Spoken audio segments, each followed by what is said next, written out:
नमस्ते, मी Snehal गरपणकर. SP9 मराठीमध्ये आपलं पुन्हा एकदा स्वागत. तर पाहूयात आजची विशेष बातमी. बार्शी येथील श्री भगवंत मंदिर येथे श्री भगवंत प्रकट दिन मोठ्या उत्साहात साजरा करण्यात आला.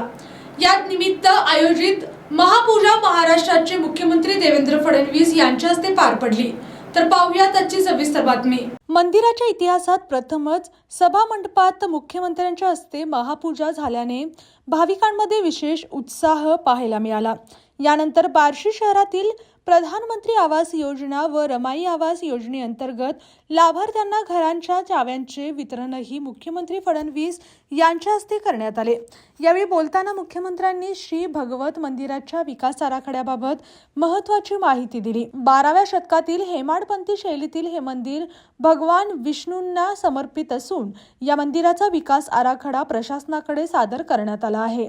हा प्रस्ताव राज्य शिखर समितीकडे आल्यानंतर शासनाकडून निधीसह मंजुरी दिली जाईल अशी ग्वाही त्यांनी दिली.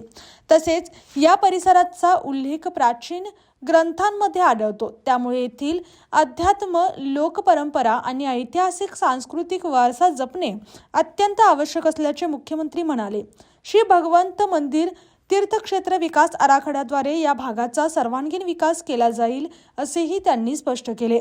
या कार्यक्रमाला पालकमंत्री जयकुमार गोरे, जिल्हा परिषद पदाधिकारी, माजी आमदार राजेंद्र राऊत, जिल्हाधिकारी तसेच स्थानिक लोकप्रतिनिधी व नागरिक मोठ्या संख्येने उपस्थित होते. अशाच जिल्ह्यातील, राज्यातील व राष्ट्रीय स्तरावरील ताज्या बातम्या पाहण्यासाठी पाहत रहा SP9 मराठी न्यूज चॅनेल. या चॅनेलच्या माध्यमातून विविध क्षेत्रात उल्लेखनीय कार्य करणाऱ्या मान्यवरांच्या प्रेरणादायी मुलाखती तसेच महत्त्वाची माहिती आणि घडामोडी आपल्यापर्यंत पोहोचवल्या जातील.